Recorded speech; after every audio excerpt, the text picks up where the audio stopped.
Akshay retired air marshal Sanjeev Kapoor हमारे साथ हैं। इनको देखकर आपको याद आया होगा कि आप भी फाइटर जेट उड़ाना चाहते थे, आप भी फौज में जाना चाहते थे। आज भी आपका दिल हमारी आर्म फोर्सेस के लिए धड़कता है। जी। तो ये उल्टे रास्ते कहाँ चले गए? मेरे फादर आर्मी में थे एंड मेरी कोशिश भी यही थी कि मैं भी आर्मी में आऊँ, लेकिन मैं ज़्यादा इतना पढ़ नहीं लिख पाया। मैं एयरफोर्स में, नेवी में भी आना चाहता था, लेकिन इतना पढ़ नहीं पाया। मैंने सुना कि पढ़ने में मन ही नहीं लगता था नहीं, आपका। बिल्कुल नहीं लगता था। And my father was intelligent enough, वो इतने समझदार थे कि उन्होंने बोला कि बेटे अगर तुम्हारा मन नहीं लगता है तो तुम कम से कम 12वीं तक पढ़ लो। हाथ जोड़ता हूँ, 12वीं तक पढ़ लो। और 12वीं तक फिर उसके बाद जो तू बोलेगा बेटा करेंगे। And I use to see a lot of Bruce Lee films that time. फिर मार्शल आर्ट में बहुत मन लग गया और फिर मैंने बैंकॉक चला गया मार्शल आर्ट सीखने। लेकिन बैंकॉक पहुंच के मैंने सुना कि आप वेटर बन गए।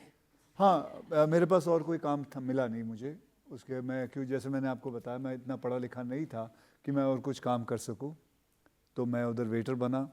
एंड फिर शेफ बने, आपने समोसे बनाए। नहीं, शेफ़ नहीं था मैं, वेटर। और मतलब वो छोटा सा नहीं, ढाबा सा होता है वहाँ पे, तो उधर मेट्रो गेस्ट हाउस करके था, उधर मैं काम करता था।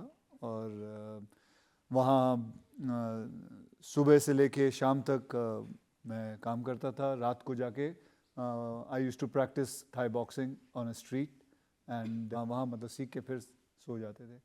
तो ये करीबन ना करीबन 3-4 साल ऐसे चलता रहा। तो मार्शल आर्ट सीख के जब आप आए, उसके बाद आप कोशिश कर रहे थे कि मॉडल बन जाएं। मैं मार्शल आर्ट सिखाता था किसी बच्चे को, जो उसके फादर ने मुझे बोला, who was a model coordinator, बेटा तुम लंबे चौड़े हो, तुम क्यों नहीं बन जाते, मॉडल क्यों नहीं बन जाते। एंड उसने मुझे रास्ता दिखाया कि तो ये कर ले, तू एक मिनट एक काम करना, तू ऐसी ऐसी फला जगह में, कोलाबा साइड में था, उधर आ जा। और मुझे याद है मैं नॉवेल्टी फर्निशिंग शोरूम का मैं मॉडल बना था और उसके लिए मुझे करीबन 21,000 रुपये मिले थे।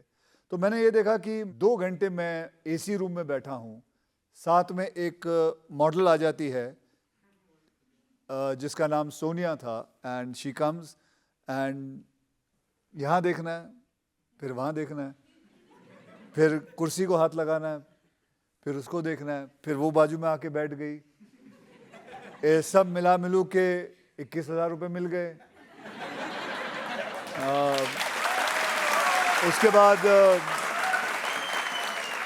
उसके बाद मैंने सोचा कि ये तो कमाल है। मैं पूरा महीना मेहनत करता हूँ, मार्शल आर्ट सिखाता हूँ, मुझे 5-6 हज़ार से ज़्यादा आमदनी नहीं मिलती।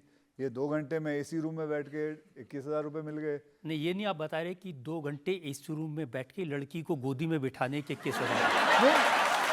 हाँ, गोदी में बैठाने मतलब देखिए, करीबन ना करीबन वहाँ 200 से 250 लोग होते हैं, अब गोदी में बिठा के क्या होना है। मतलब सबके सब हैं वहाँ। And so it is. फिर उसके बाद मॉडलिंग करने लग गया। उसके बाद फिर मुझे एक फिल्म मिल गई। ये सही है कि आपको सबसे पहले गोविंदा ने कहा था कि तू हीरो क्यों नहीं बन जाता? जी बिल्कुल। ये एक फोटोग्राफर था जिसका नाम था जयेश सेठ। तो जयेश सेठ जो था, उसके पास मैं एज अ लाइटमैन काम करता था उसके साथ। और फिर बड़े बड़े एक्टर्स आते थे, गोविंदा जी आते थे, संगीता बिजलानी थी, जैकी श्रॉफ थे, अनिल कपूर साहब थे, और उन सब के मैं फ़ोटोज़ मतलब लाइटिंग वाइटिंग करता था उनके चेहरे पे। तो तभी मुझे गोविंदा जी ने मुझे कहा था, ए तू चांगला है रे, हीरो बन जा, हीरो अच्छा रहेगा। हाँ, तो वो पहले इंसान थे जिसने कहा था। और उससे पहले मुझे याद है एक और चीज़, जब मैं 7वीं कक्षा में फेल हुआ था। हो क्या इसमें?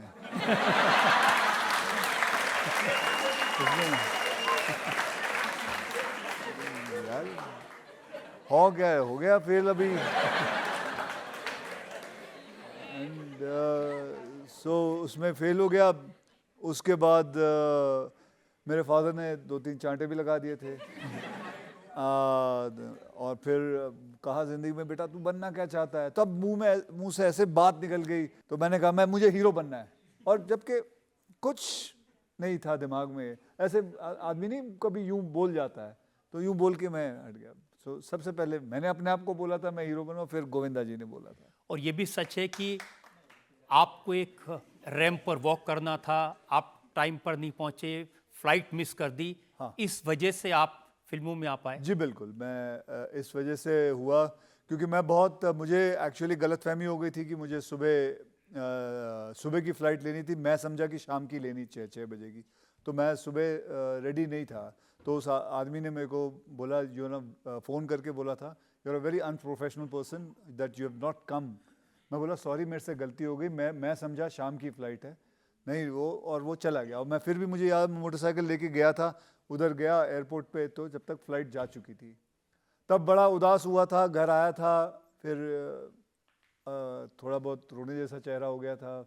मैं कुछ 21 साल का था तभी। एंड फिर माताजी ने देखा था मुझे, मम्मी ने कहा था कि बेटा फिक्र ना कर, जो रब जो करदा, मैं पंजाबी में बोला था, रब जो करदा चंगा करदा।